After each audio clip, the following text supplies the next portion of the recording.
Vamos lá, meus irmãos, continuando aqui nossa gravação, segundo dia de aula de missões. Segundo dia, segundo bloco agora.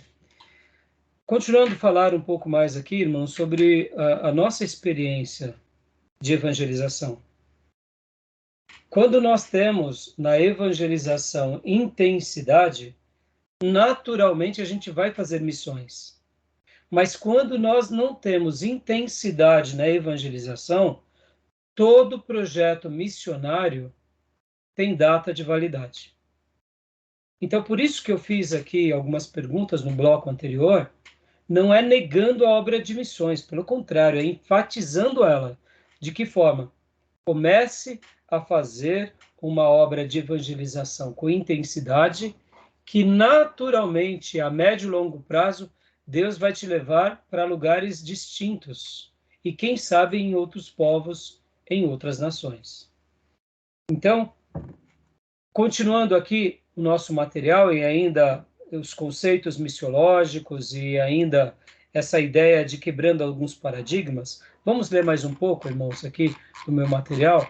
Então, vamos lá. Olha só. Nós estávamos falando sobre essa questão de igrejas fortes localmente e de igrejas fortes em missão. E aqui eu faço eu escrevi algo. Pastor Johnny, leia para nós, por exemplo, aqui esse terceiro ponto. Joia. O chamado missionário pessoal está ligado à questão da vocação divina, e o chamado missionário local ou denominacional, creio ser a mesma coisa. É o caso dos batistas brasileiros versus os pentecostais em nossa nação. Deixa eu dar uma pausa aqui, pastor. O que eu acredito, irmãos? Deixa eu fazer uma pergunta para vocês. Todos nós seremos missionários? Não. Mas todos nós temos um dever na evangelização? Sim. Agora, olha só. A evangelização, ela abraça todos os cristãos. E o dom de evangelista? Todos os cristãos têm o dom de evangelista? Pois é, eu sei que há controvérsias, mas eu acredito de fato que o ID é para todos. Então, quando fala de evangelismo, é para todos, na minha ótica, né? Sim, mas aí eu estou me referindo ao dom, pastor. Lembra que Efésios 4 vai falar sobre 5 dons ministeriais. Lembra? Verdade. Em livro de Efésios. Que, vocês lembram quais são esses dons ministeriais? Que são os dons que lideram a igreja. Mestre, profeta, evangelista.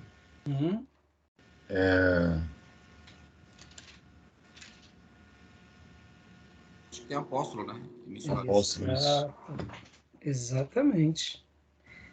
Apóstolo. Que mais? Mestre, evangelista. Tá faltando mais um. Missionário. Não, tá faltando mais um. É que o missionário e o evangelista, eles acabam sendo próximos, né? Mas, assim, tá faltando mais um. Não, pastor não, né? É pastor, gente. Vocês estão esquecendo do pastor, gente. Né? Efésios vai falar sobre esses dons e vai dar essa ideia desses 5 ministérios. 4:11, né? Hã? É 4:11. Exatamente. E ele designou alguns para apóstolos, outros para profetas, outros para evangelistas, outros para pastores e mestres. Bom, são 5 dons ministeriais que lideram a igreja.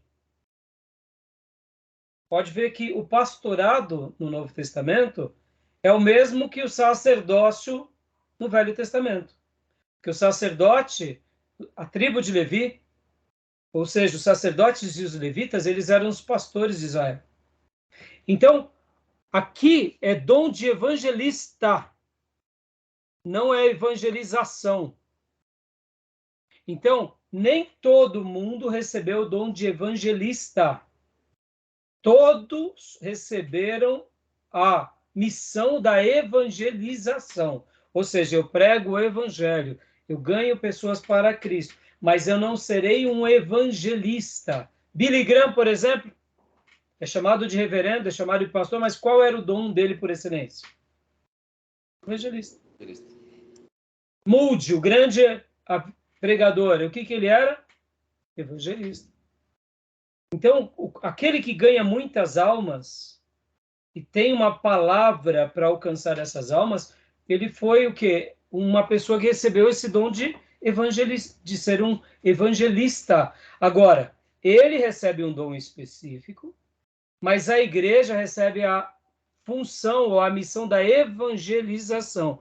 Ou seja, do jeito simples, aquela anciã, cuidando da sua família, vai levando o marido para a igreja, vai levando os filhos para a igreja, vai falando de Deus, do amor de Deus, com aquela singeleza de coração, dizendo, filhos, vamos orar com a mamãe? Jesus pode resolver o seu problema como resolveu da mãe.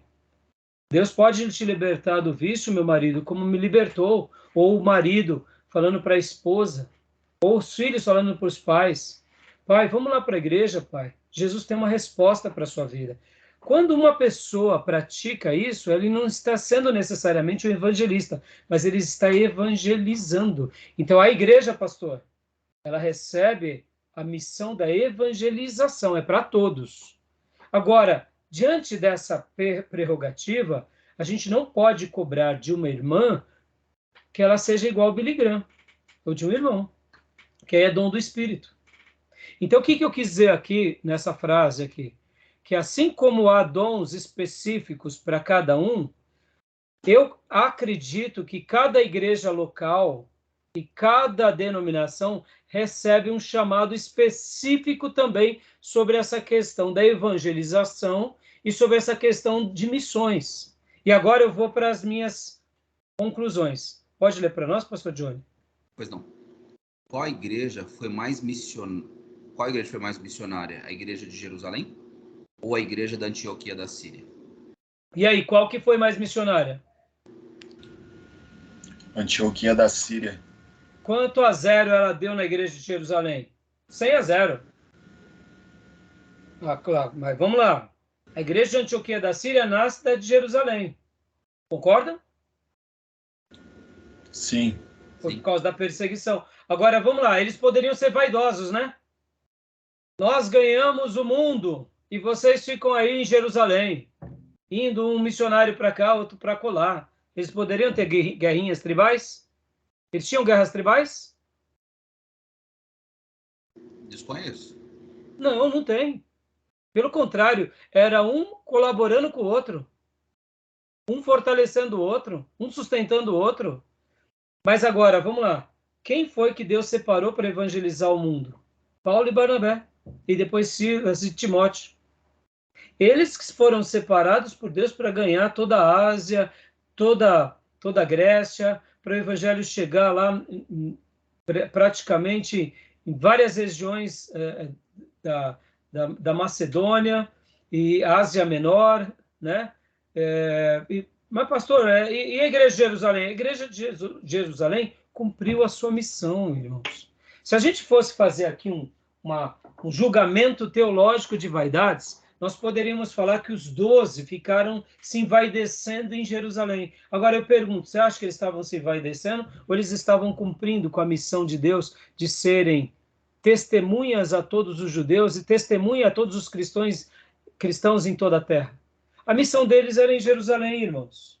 Por que era em Jerusalém? Porque foi em Jerusalém. E na Galileia. E na Galileia e em Jerusalém. Deus separa os 12 para eles serem luz de Deus em Canaã. Claro que depois eles vão para Roma, outros vão para a Índia, outros vão falar na história da igreja que eles são espalhados. Mas é depois de um bom tempo. Agora, quem foi a igreja missionária por excelente? A igreja de Antioquia da Síria. Por quê? É vocação. Então percebam, irmãos, ninguém é maior do que ninguém, ninguém é menor do que ninguém. O que existe são vocações. É o Espírito Santo quem fala e o povo que obedece. Ponto final. Por que eu estou sendo tão enfático nisso, irmãos? Porque eu lembro de um dia que eu conversava com um amigo, né? Eu já contei essa história para vocês nos outros blocos. Eu conversava com um amigo meu que se converteu numa igreja quadrangular, lá ele se tornou um obreiro, e aí ele foi para uma igreja neopentecostal. Pouco tempo depois ele virou diácono, presbítero e pastor. E aí eu cheguei para ele e falei assim, fulano, mas já virou pastor assim? Pastor micro-ondas, né? E aí ele, lá na nossa igreja a gente tem visão de reino. Aí eu falei, já tá vindo com agulhada, né? Deixa ele. Eu falei, é? Então quer dizer que quem não faz como vocês não tem visão de reino, né? Aí ele falou, não, porque nós seguimos Paulo. Paulo era ousado. Paulo ganhava o mundo. Nós não somos fariseu que nem Pedro. Pedro era limitado. Aí eu olhei para ele e falei, agora já foi. Agora já deu a cota do pastor Ari. Eu falei assim, para de falar besteira. Vai ler Bíblia, rapaz. Vai ler Bíblia. Vai ler Bíblia. Quem era o principal dos apóstolos, rapaz? Para de falar besteira. Não, porque Pedro era fariseu, era religioso, era limitado. Paulo não. Paulo vai ler Bíblia. Eu falei, eu fiquei bravo. Eu falei, vai ler Bíblia, pode falar besteira. Bom, passado menos de 6 meses, esse amigo, né, ele brigou lá com a liderança, né, o pentecostal, porque queria mais dinheiro, e o pastor lá não queria dar dinheiro. Resumindo, ele saiu da igreja, entrou com uma ação na igreja, a igreja parou com aqueles crescimentos explosivos, porque tudo que é micro-ondas, irmãos, Deus não compactua. E aí, esse irmão, até onde eu soube, ele era cristão de uma igreja e não sei, não tive mais conhecimento dele. Percebam, irmãos, um grupo vaidoso que se sente melhor do que os outros grupos, que despreza as outras histórias. Irmãos, aqui, guarde isso que eu estou falando. Nós temos uma história. Nós temos uma história. Vocês têm uma história, eu tenho uma história. Por pior que foi a nossa história, é uma história que Deus nos deu. Ou a gente realmente pertence a uma história cristã ou não. Se houve erros de algumas denominações, vamos aprender, vamos melhorar, mas não vamos jogar pedra.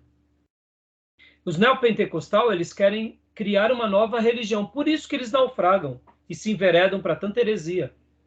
Então, se a gente quer ser cristão saudável, a gente tem que saber que a gente tem que valorizar a nossa história. Indiferente daquilo que a gente está vivendo hoje. A gente não tem que olhar para o passado com desdém, nem com desprezo. A gente tem que olhar com gratidão. É como, por exemplo, eu não posso desprezar que a minha formação é Batista Nacional. E a Batista Nacional é a filha mais nova da Batista Brasileira. E a Batista Brasileira vem de um movimento batista. Ou seja, eu sou grato pelo movimento batista. Teve erros em tudo. Inclusive teve erro na Batista Nacional e tem erros na minha igreja. Eu também tenho falhas. Então, aqui, quando a gente vai avaliar, e se tivesse vaidade no grupo que estava lá em Antioquia da Síria, querendo ser maior do que a igreja de Jerusalém, teriam os inscritos, mas não tinha essa disputinha tola, fútil, essas briguinhas como existe hoje, entendeu? Então, Pedro foi separado para ser o principal dos apóstolos entre judeus e gentios, mas a função principal dele era entre os judeus. Já Paulo foi separado exclusivamente para ser entre os gentios. Que igreja que ele tinha que estar? Em Antioquia da Síria. E lá, quando ele foi para lá, pela orientação de Barnabé, por isso que Barnabé era cheio do Espírito Santo, fizeram essa obra linda. E Paulo não era vaidoso. Paulo, o grande missionário, o grande evangelista de todos os tempos, ele prestava conta à igreja de Antioquia da Síria. Então, eu estou fazendo esses apanhados aqui, estou quebrando esses tabus, para mostrar, irmãos, que quando a gente tem intensidade no nosso evangelismo com aqueles que estão ao nosso redor, naturalmente haverá um peso da nossa fala onde a gente chegar. E quem sabe, em algum momento, Deus nos separa para além da fronteira. Como foi com Paulo, como foi com os apóstolos também, tá bom? E aqui, olha, eu vou agora dar uma explicação na história da igreja. Por exemplo, qual dessas igrejas foi maior? Aqui eu perguntei, né, de Antioquia da Síria e da igreja de Jerusalém. Que movimentos, igreja ou denominações foram melhores? Desculpa, aqui eu estou fazendo uma outra pergunta. Vou fazer agora sobre, por exemplo, Pastor, vocês... Oi, desculpa. O senhor colocou na tela aí, não, né? Não, desculpa, eu esqueci de compartilhar. Então, ficou claro para os irmãos? essas ideias? Está dando para entender, meus irmãos, onde eu quero chegar? Né? Sim, pastor. Aqui, ó, agora eu vou fazer um novo levantamento aqui, uma nova pergunta. Ó. Na história da igreja, que movimentos, igrejas ou denominações foram melhores? Os moravianos ou o Clube dos Santos, que é o Clube de Wesley? Qual desses dois movimentos foram maiores, irmãos? Me fala. Maior, se eu falar em expansão, né? Não, foram melhores. Né? Qual dos dois foram melhores? Teve um que foi melhor do que o outro, ou um aprendeu com o outro e um abençoou o outro? Não tem melhor, né, pastor? Se tem, grande disputa, né? Exato, mas eu não sei mais se você conhece a história dos moravianos, conhece? Não conheço nenhum. Não? Tá, então não tem problema. O Eu pastor acredito Johnny que e os o Gil moravianos foram melhores, pastor. foram melhores, né, Gil? Você vê? E você, pastor Johnny, quem foi melhores ou maiores? Pois é, eu não consigo enxergar isso. Eu consigo enxergar que ambos colaboraram, foram influenciados, um pelo outro, diria. Aliás, na verdade, o Clube dos Santos pelos moravianos, eu diria. Exatamente. Gil, a gente quando pensa assim, em melhores, vem esse lado da disputa. Mas quando a gente pensa como reino, um abençoa o outro, Gil, entendeu? Então, de fato, não teve melhor. Porque os moravianos já fizeram o seu trabalho, Wesley foi abençoado pelos moravianos, mas o trabalho e o fruto de Wesley e o fruto de Whitefield, que são os grandes dois servos de Deus que se despontaram do Clube dos Santos, vou dar uma breve explicação, mas na faculdade de Oxford, mas havia um grupo de jovens que se reunia para estudar a Bíblia e para orar diariamente. Eles faziam teologia e eles não ficaram apenas fazendo teologia, mas eles dedicavam tempo orando, lendo as escrituras, corrigindo uns aos outros e orando uns pelos outros, confessando as fraquezas e as limitações. Quem eram esses irmãos? John Wesley, Carlos Wesley, o irmão de Wesley, e tinha um outro jovem garoto também, que era George Whitefield, e mais alguns irmãos. Então, durante todo o seminário, eles faziam isso. Eles eram ridicularizados, eles eram questionados. Passado pouco tempo e poucos anos, Deus começou a derramar um fogo no mundo e usou quem? Usou aqueles que eram do grupinho chamado Clube dos Santos. Entendeu, Maís? E, em especial, usou poderosamente John Wesley e usou George Whitefield. Uhum. Carlos Wesley, pastor, ele não foi usado na pregação, mas quando vocês pegam um cantor cristão e a harpa cristã, vocês vão ver vários hinos com a expressão CW.C.W., que é Carlos Wesley. Ou seja, enquanto Carlos Wesley tocava, vinha John Wesley depois e pregava, e o fogo caía. E aqui, irmã e irmãos, há quem diga que a Revolução Francesa não chegou na Inglaterra por causa do movimento que John Wesley, George Whitefield e depois Spurgeon fizeram.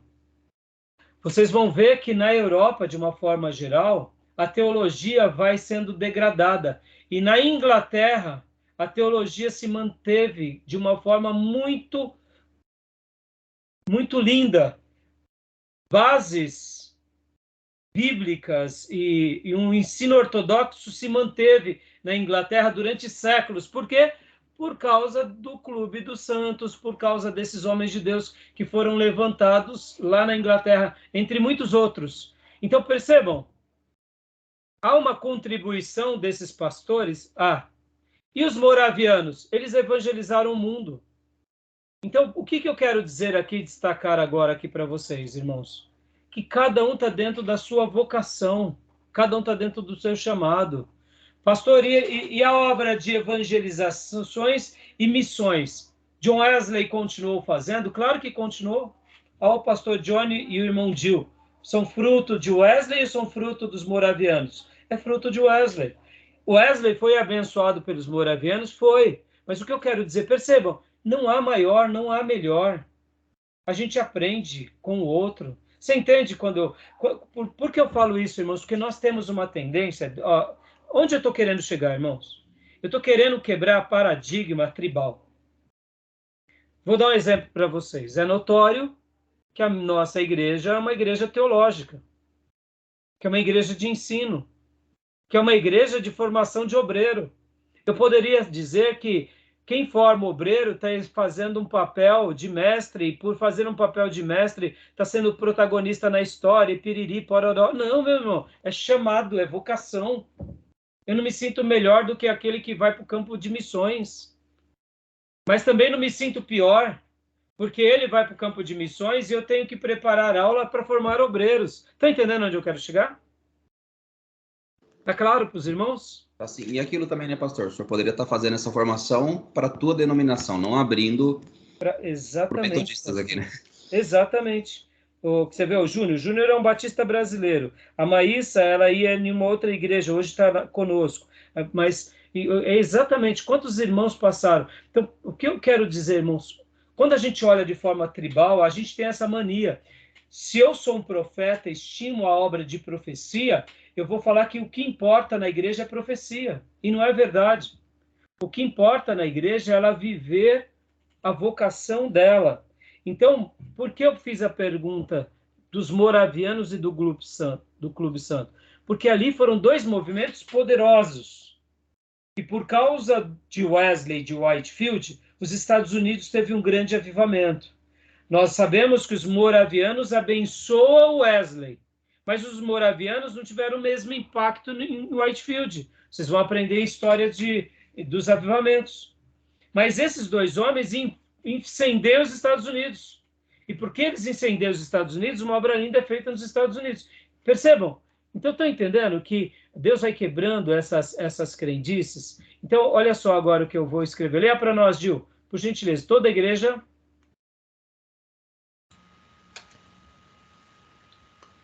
Toda a igreja deve apoiar missões, facilitar o processo missionário, participar ativamente em missões. Mas antes de tudo, toda a igreja precisa saber a missão exclusiva que Deus sonhou para essa igreja local. Ou seja, vamos aqui fazer um apontamento. Ó, Lutero, ele enviou quantos missionários para o mundo? Meu irmão, ele fez uma das obras mais lindas e se manteve vivo. Fazendo o quê? Fazendo as 95 teses e pregando na porta da igreja e depois traduzindo a Bíblia. Naturalmente, ele fez uma obra de evangelização.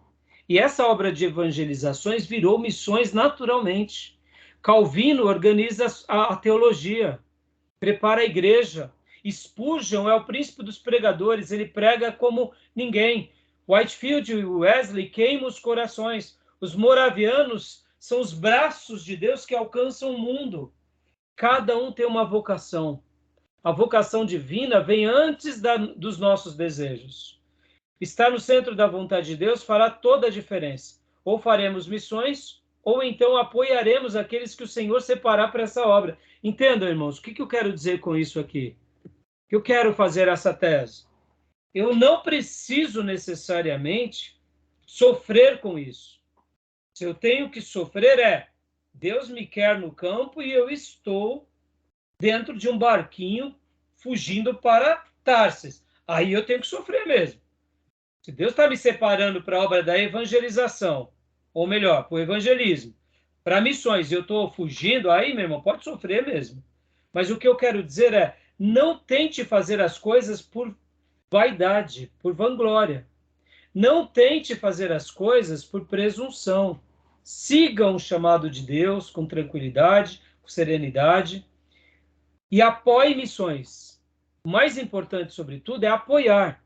Apoiar diretamente ou indiretamente. Quando eu falo apoiar, irmãos, agora eu quero quebrar um outro paradigma. Outro paradigma, qual é? Será que a nossa igreja local ela vai ser uma igreja que vai, de fato, ter muitos missionários? Ou será que o nosso trabalho é local, é na nossa região, como eu disse há pouco, como foi a Assembleia de Deus? E qual é o paradigma, qual é a ilustração que eu quero usar aqui? Vocês já ouviram falar dos nossos irmãos do Exército da Salvação, né? Eles são conhecidos ou não no mundo? Muito. Eles fazem uma obra missionária ou não? que vocês acham? Eu sei que eles são fortíssimos, hein? E são metodistas, né? Eles nascem do metodismo? Nascem do metodismo. Eu não me relembrava agora. Mas agora, olha só, pastor. Eles são, assim, missionários propriamente ditos? Ou eles fazem uma obra de evangelização de uma proporção gigantesca e acabam sendo missionários? Fiquei com dúvida agora, sabia? Em História dos Avivamentos, a gente vai trabalhar um capítulo sobre eles. Mas o que eu quero dizer, o trabalho do Exército da Salvação nasce dentro do quê? De um contexto de militares que servem a Cristo e que eles se unem para quê? Para socorrer os necessitados. Podem ver que o braço forte deles é a ação social. O braço forte deles não é necessariamente pregação ao ar livre, fazer isso, o que é trabalho social. E eles acabam fazendo uma evangelização no bairro? Sim. Acabam fazendo uma evangelização no estado? Sim. No país e no mundo? Sim. Aonde você for, no mundo afora, você vai ver o trabalho Exército da Salvação. Existe um homem que era o guru de gestão, que era, se não me falha a memória, Peter Drucker. E ele era uma pessoa que é um dos maiores nomes da administração mundial. Não sei se ele ainda está vivo. E ele gostava de avaliar e estudar empresas e gestões.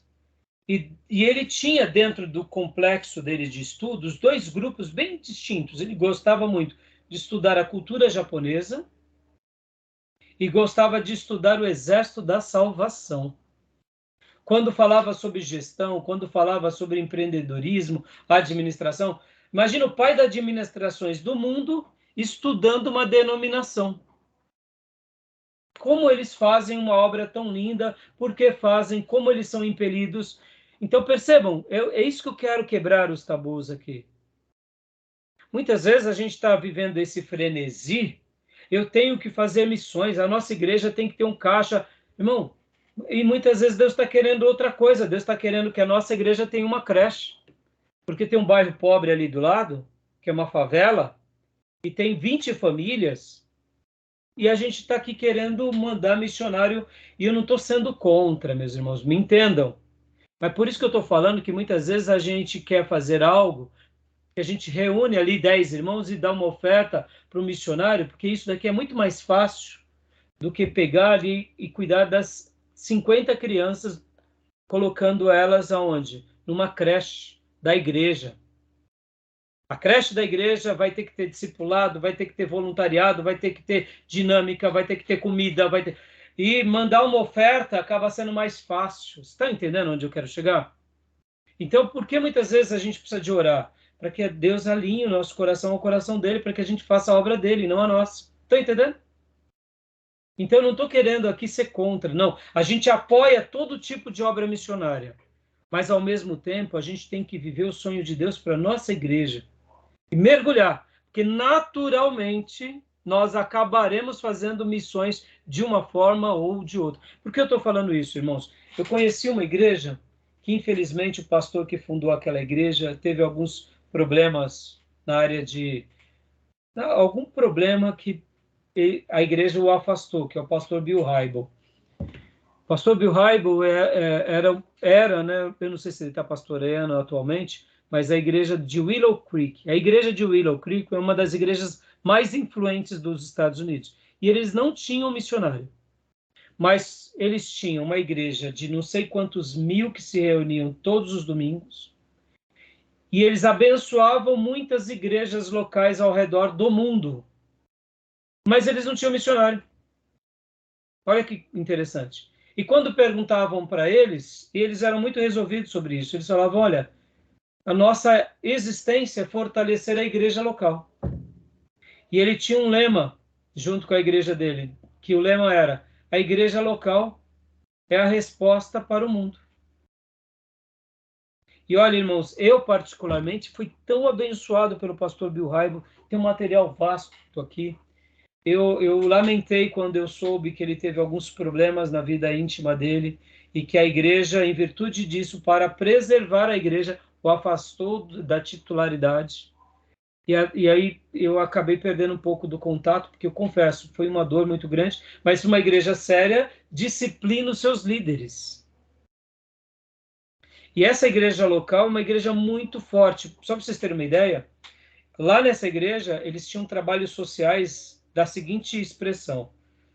Final de ano, nós não gostamos muitas vezes de trocar de carro, quem pode, não é? Um dia o pastor Bill teve uma ideia. Ele falou assim, poxa, para que os nossos irmãos ricos, para eles trocar de carro é a coisa mais simples. Então, eu vou pedir para eles doarem os carros deles para os irmãos pobres. Irmãos, a quantidade de carro doado lá era absurda. Absurda. Coisa assim de 2.000 carros por ano. Imagina você chegar, receber uma carta, um carro em perfeito estado. E tudo isso começou, não começou assim. Começou porque tinha um irmão, que ele era pobre não, mecânico, que ele viu que na igreja tinha, dentro do estacionamento da igreja, muitos ricos e muitos pobres. E aí ele falou para o pastor, pastor, eu sou mecânico e eu posso ajudar aqui na igreja local. Eu vou consertar o carro dos irmãos pobres. Aí, então, o pastor se reuniu com o presbitério e falou assim, irmãos, tem um irmão aqui na nossa igreja que ele é mecânico e ele quer consertar o carro dos irmãos que não conseguem consertar os seus carros. Então, quem tiver problema no carro, pode falar com o irmão tal que ele vai consertar. Depois de um período de 2 anos, ele chegou para o pastor e falou assim, pastor, eu estou vendo que tem irmãos aqui que quando trazem o carro, seria melhor jogar aqui dentro do rio, porque eles compraram uma propriedade bem grande na igreja, porque seria mais barato jogar dentro do rio o carro do que consertar ele. E ele falou assim, pastor, eu estou notando aqui na igreja que tem muitos irmãos que são muito ricos, muito ricos. Então, pastor, o senhor se reúne lá com os demais pastores e fala para eles o seguinte, o senhor vai lá na frente da igreja e pede para os irmãos ricos dar o carro deles para o irmão pobre. Porque eles trocam de carro, para eles não faz diferença nenhuma. Aí ele disse assim, eu vou conversar com os presbíteros da igreja. E foi lá e falou, e os presbíteros gostaram da ideia. E ele chegou e falou assim, irmãos, eu gostaria de passar para você, você que é rico, que Deus tem abençoado muito, que você doasse o seu carro para o departamento da igreja, que a igreja tem uma lista das pessoas que mais precisam, que a gente vai estar doando o seu carro para os irmãos que são pobres. Irmão, sem brincadeira, eu vi isso na década de 2000 e por ali nos anos 2000. Naqueles dias não era comum ter tanto Honda, né? Mas chegavam a se doar Hondas de 2 anos de uso. E dentro do porta-mala tinha até uma oferta, que era já para o novo irmão também fazer a manutenção e pôr já no nome da pessoa, né? E, se não me falha a memória, 2.000, 2.500 carros foram doados naquela comunidade. E essa mesma igreja, o que acontece? Se converteu a atletas famosos.